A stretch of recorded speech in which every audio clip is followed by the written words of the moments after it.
Hello there, it's Sev from Three Counties Motorhomes and welcome to the video guide on this particular model of control panel that you see right here.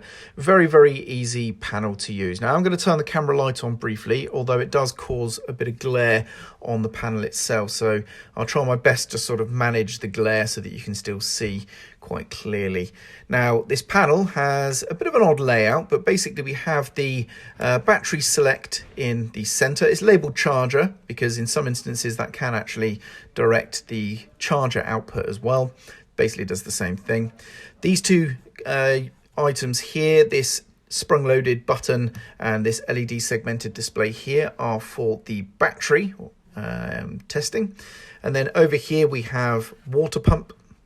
In the top left and bottom right corners, we have lights master switches, and then the rest of the buttons are 3 auxiliaries. So first of all, let's check the vehicle battery voltage. The motorhome is currently off, there's nothing on, and I'm going to hold down the sprung loaded button, now selected vehicle here in the center, and you can see there we're somewhere between 12 and 13 volts. So a nice resting voltage there.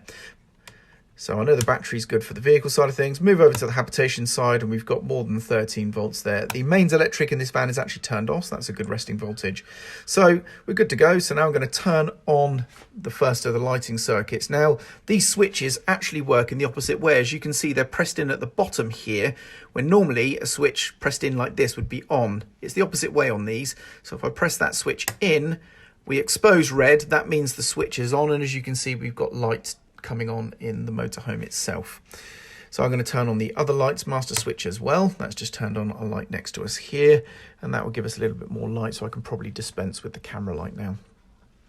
Next up, we want to test the water tank level, and as you can see, unfortunately, nothing's happening when I press the test button. It will only work when we have the pump turned on, okay? So before we turn the pump on, make sure that all the taps inside the motorhome are off so that we don't spray water anywhere unexpectedly. Also, make sure your boiler drain down valve is closed as well where applicable, just in case you have a pressure-based system that could then start pumping water into the boiler. And of course, if that valve is open, it will then empty the water out the bottom of the vehicle. So when those are okay, you know it's okay to turn the pump on, so we're going to do that now. And it says here the pump is on, we've got a little light to show that. And now if I press the test button down, we can indeed see the water tank level there, so we're about 1/4 of a tank. When the waste tank needs attention or emptying, you can see here we get a warning light there as well. And that's basically it. And then depending on your motorhome, depends on what these auxiliaries are wired into. Okay, and you can just turn them on as needed.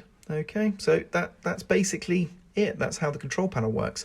Now, of course, depending again on your particular motorhome setup or installation, depends on whether or not this does actually direct the charge for the battery charger. So of course, by default, it should charge the leisure battery. As you can see, our leisure battery is now dropping down a little bit now that I've got everything fired up. So if I also check the vehicle battery voltage, you can see that that is a little bit stronger.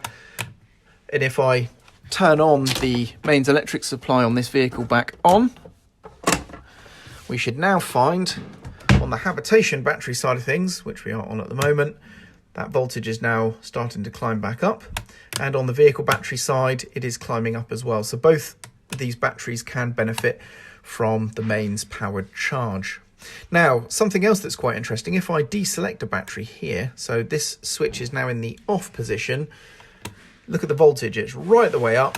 And that's because essentially we're not connected to either battery now, and this is essentially just running on the 12-volt output from the charger itself. So we're not running through a battery. Whilst that sounds amazing, it's useless because, of course, when you're plugged into mains electricity, you're not going to just want to run directly off of the charger.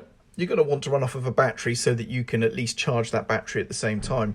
No point being plugged into mains electricity and not using the benefit of being able to charge a battery. So, but it just means that if you are on mains electric and you do try and turn off, you'll notice the off position won't actually turn anything off because it's basically still running from that output. So you do need to manually turn everything off in order to power down the motorhome whilst you're on mains electric charge, because that off position is now live from the battery charger itself. I hope that makes sense. I'm Sev, and I do hope you found this video useful, and thank you very much for watching.